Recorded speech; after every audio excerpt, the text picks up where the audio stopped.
Au pied des Pyrénées, s'abrite sous serre une drôle de curiosité.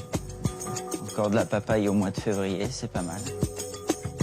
Sécateur ceinturé telle une machette, Frédéric Morlot explore son jardin tropical, à la recherche des derniers joyaux en plein hiver. Là, nous sommes sur des papayers d'origine de l'île de la Réunion.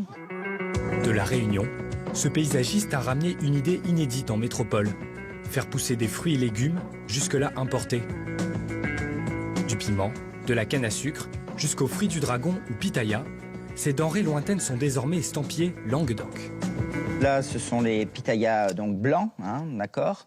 Tout simplement, on va laisser l'inflorescence pour pouvoir avoir cette fameuse garantie d'un produit qui est vraiment du Languedoc-Roussillon. Actuellement, tous les pitayas qui sont vendus n'ont plus du tout la fleur. Donc ça permet de montrer que c'est pas rentré des îles, c'est bien d'ici. Plus qu'un cabinet de curiosité, il a fallu plusieurs années pour récolter les premiers fruits. En travaillant d'abord la terre, puis en recréant un climat tropical, foisonnant, sous serre. Pour réussir ce type d'activité, on est obligé d'être en polyculture.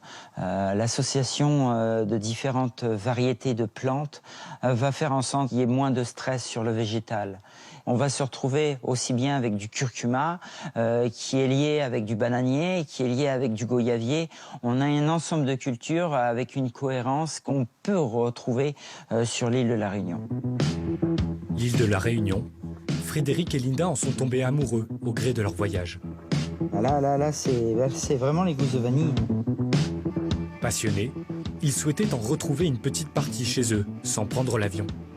Il y a des moments ici dans les serres où je rentre et c'est furtif, ça va durer un dixième de seconde, mais j'ai l'impression d'être à la Réunion, d'avoir vraiment cette odeur-là. Mais le voyage peut aussi tourner au chemin de croix. Cette année, et malgré le taux d'ensoleillement de la région, le couple a perdu près de 60% de sa production à cause du gel.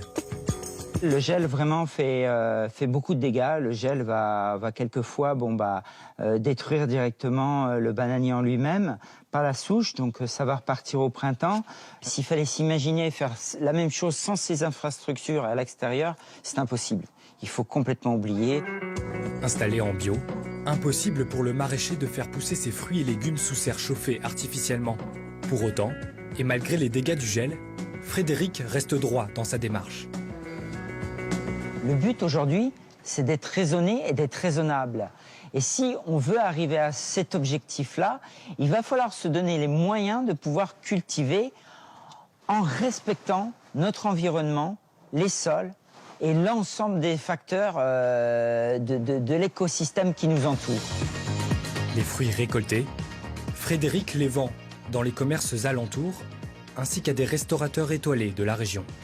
Et ils recherchent vraiment ces fameux produits qui sont avec un respect des cultures, avec une terre qui est noble, des produits qui sont rares et qui n'ont aucun impact carbone. Pour compenser les pertes, le couple vit aussi de la vente de semences, du métier de paysagiste, mais aussi de la transformation. Je serais tentée par cette petite chose à la banane. La petite confiture à la banane. Alors je vous laisse prendre une cuillère. Ce jour-là, séance dégustation. J'étais très surprise de découvrir des produits aussi bons à Toreil. Enfin, surtout des produits exotiques, c'est assez incroyable qu'on produise ça dans le département, même en France, d'après ce que j'ai pu comprendre. En métropole, il n'y en a pas. Je suis très surpris et le goût est vraiment très prononcé. Donc, comme quoi, en France, on arrive à faire des produits exotiques sans les faire voyager. En France, la consommation de fruits exotiques a augmenté de 10% en 5 ans. 60% de ces fruits étaient importés. Après ce constat, l'expérience de ces deux maraîchers pourrait faire école et changer la donne.